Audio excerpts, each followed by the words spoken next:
move to get the offense off the field. Despite failing once, they're going to go again here on 4th down. Check right 45. Check right 45. Strip that ball. Strip that ball. 45 to the mic. 45 to the mic.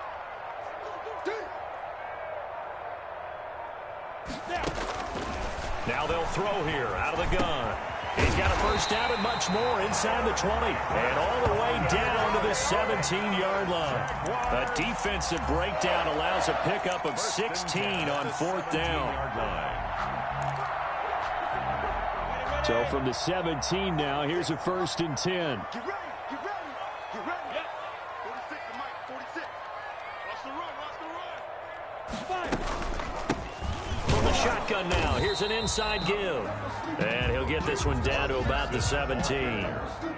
Credit him with a 1-yard gain there to make it 2nd and 9. Defensively, we always know that he is tough in run support, and I think the way that he gets there is he understands what an offense is going to do before the ball's even snapped. A great job of scouting prior to the game, then reading, reacting, and taking the right path to the ball carrier. The run only got a yard. Here's 2nd and 9. Out of the gun, they'll look to throw. That's going to be caught at the 10-yard line. And he'll get 7 yards from the 17 to the 10 before he's taken down. They get 7 out of that, so they're left with a 3rd and 3.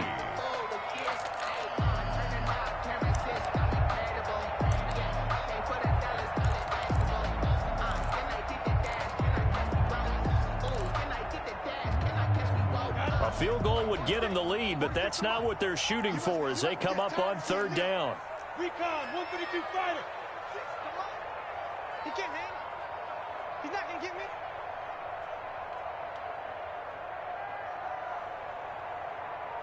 Tighten up, tighten up. Tight 6'6", bullet high. They're going to look to throw. And he's got it. And he will have the first down before he's brought down at the 3. Good. We're on Jaguar. 7 yards on the pickup there, and now they've got it 1st and goal. And they've got 3 tight ends here on 1st and goal to add some extra mass.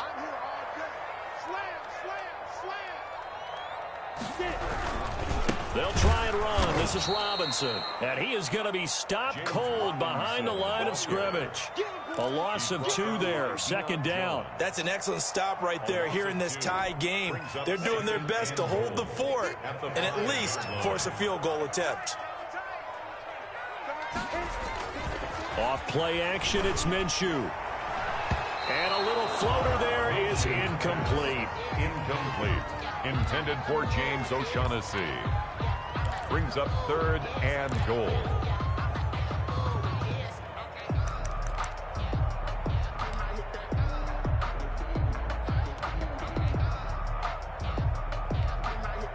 This has been a long drive. You got to figure a field goal would be a letdown. Can they convert now on 3rd and goal? Go. Now a handoff here to his running back. Only a yard on the pickup there, and it's going to bring up a 4th and goal. He was brought down at the 4-yard line. A gain of a yard. So on 4th down, Jags kicker Josh Lambo comes on. Back now in Jacksonville. 7-7 is our score. Pretty even matchup so far as we start quarter number 4. A 21-yard attempt. The kick by Lambo is good. And the Jaguars grab a 3-0 lead. So the drive here ends with a field goal. It does give them the lead, but this one's still certainly a long ways from over. It definitely puts a lot of pressure on your defense to hold the lead, right? They're happy to have it and happy to be out there trying to do so.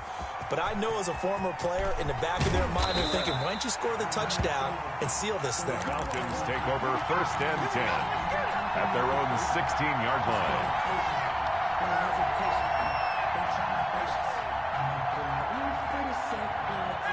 About set to begin their next drive, the Falcons offense at the line. And they really need to forget about their last time out, the turnover that led to a field goal. So now they try to regroup, trailing in the final quarter. Obviously, they'd love a touchdown, but 3 would suffice. Not much there, only a yard. One thing I think that's safe to say defensively, the tackling's been really good. And because of that, it's been very, very hard for them to move the ball because you're not getting the benefits of run after catch. They're tackling them almost on the spot, That means you have to run extra plays, harder to move it. Give him 3 yards, and now they're left needing a conversion here on 3rd and 6. A 3-yard pickup, and it's 3rd down.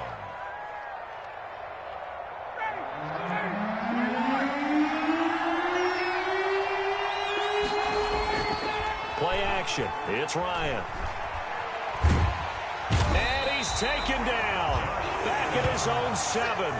Josh Allen gets in there to drop him for a loss of 13 yards, and it's also 4th down now.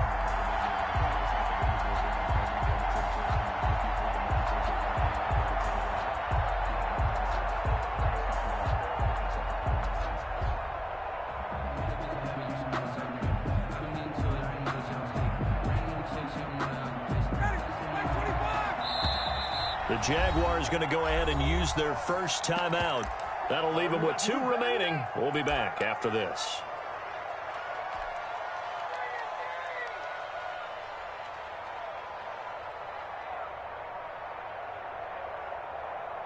The Falcons send out their punter, as his first punt will come from inside his own end zone.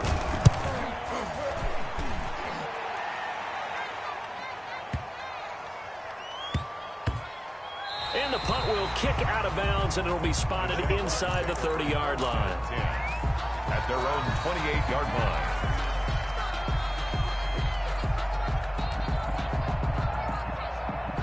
The Jacksonville offense set to begin their next drive. They're holding on right now to that slim advantage in a 1-score game, and you hear a lot about 2-minute offense and 4-minute offense. Obviously, the 4-minute offense applies here. How do they run that effectively? Yeah, really what the 4-minute offense is you're just trying to grind the clock. So you want consistent gains, steady gains. Doesn't have to be big plays, but it has to be plays that gets first downs and keeps the ball away from your opponent. But certainly throwing the ball is in the mix here. It certainly is. Just make sure you're careful with it. And again, get those first downs, keep possession of the football. It's a pickup of 17 and a first down. 1st and 10 at the 46-yard line.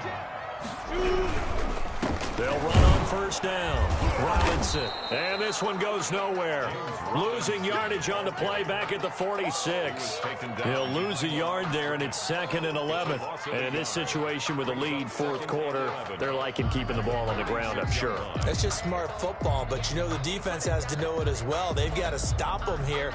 So now we're going to see that loading the box in a big way. 6, 7, 8, 9, whatever it's going to take, puts a little bit more pressure on your big offensive line.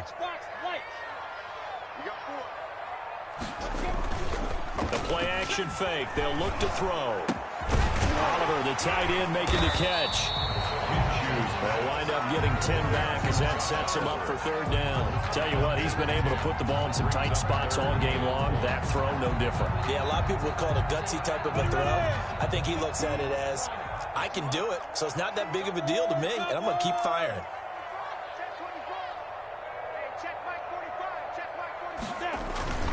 On 3rd down, it's Robinson. And he is going to have a Jags first down as they're able to convert by plenty there on 3rd and 1. I have to chuckle to myself a little bit, Brandon, because right now I could be in that huddle with that offensive line. I know exactly what they're saying. If you call a pass play here, we're going to call timeout. Run the football. We've got control of this thing. Get in behind us and let's go. Their time to shine. On the stop. Sometimes that's a danger of putting that jumbo set out there. You just get a lot of bodies massed in one location. You could wind up with 18, 20, maybe even all 22 in the box, and there's nowhere to run the football. On 2nd and 12, Minshew caught Eifert over the middle. And that's going to be good for another first down as the tackle's made at the Falcons' 23. 19 yards to pick up there. Move the chains. Not totally home free yet, but it's looking good as they come up 1st and 10. 3 points separating these two sides with 2 minutes left to go in the 4th. On first down, Robinson. Just a yard on the first down carry, so it's 2nd and 9. But not much on that run, Charles. No, that's exactly the way to execute a run blitz there. They guessed correctly that they would move the ball on the ground, honed in on it, and stopped them. Mark that down for a win in the defense's column.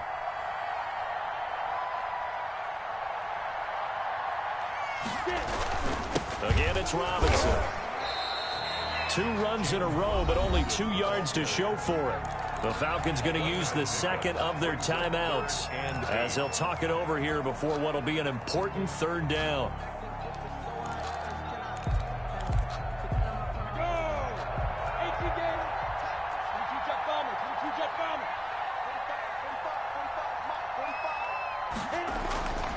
They'll set up a throw.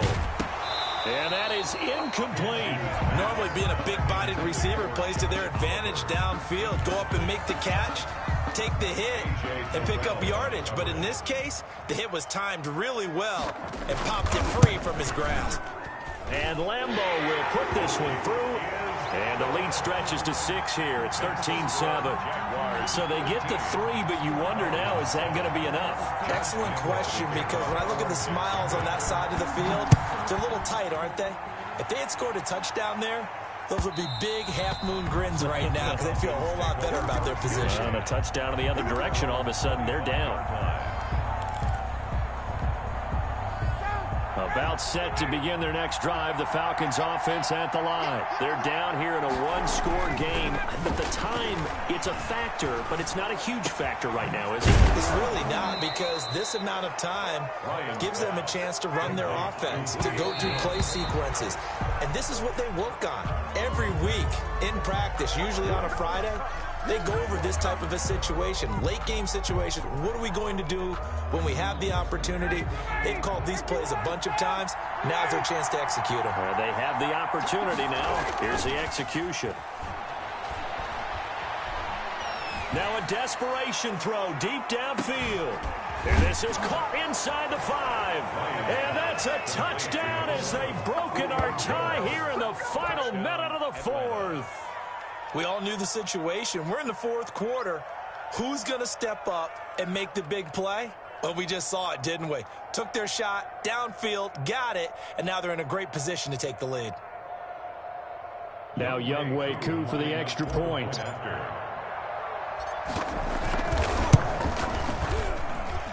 And this puts him on top by a penny. It's 14-13. Score, Falcons 14, Jaguars 13. Now following the touchdown, Hoff-Richter to kick off. And that one will bounce out of the back of the end zone, so we will start here at the 25.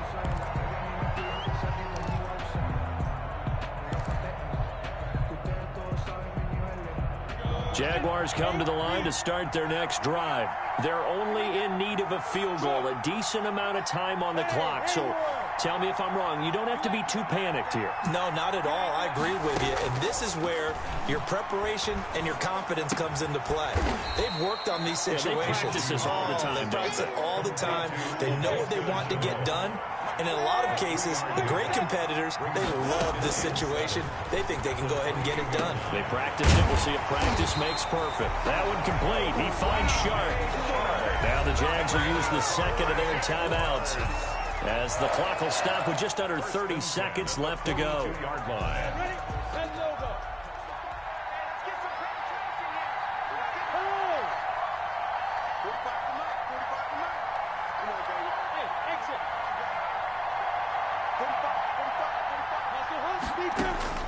Back to throw. This is Chenault on the receiving end. And able to break one tackle, but then quickly brought down. But a nice little gain. 7 yards, the pickup on the pitch and catch. And 3 at their 49-yard line. Able to get 7 on that first down pass play. 2nd and 3. He'll look to throw. Connection made with Chenault. And that's going to be good for another first down as the tackle's made at the Falcons' 39. 12 yards there and a first down. 1st and 10 at the 39-yard line.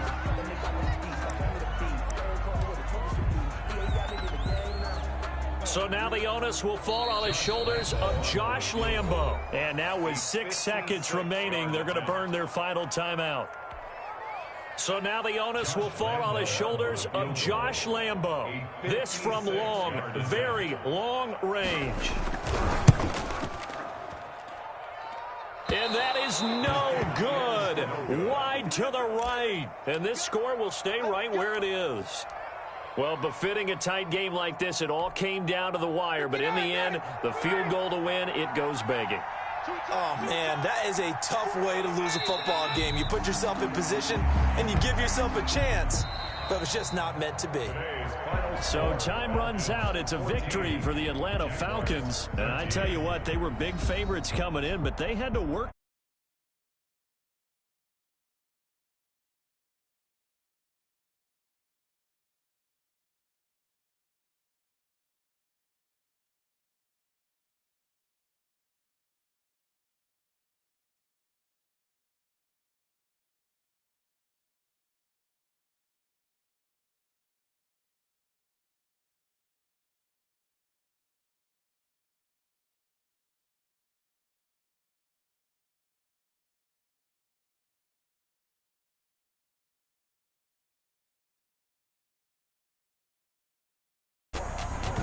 So that's a wrap for Charles.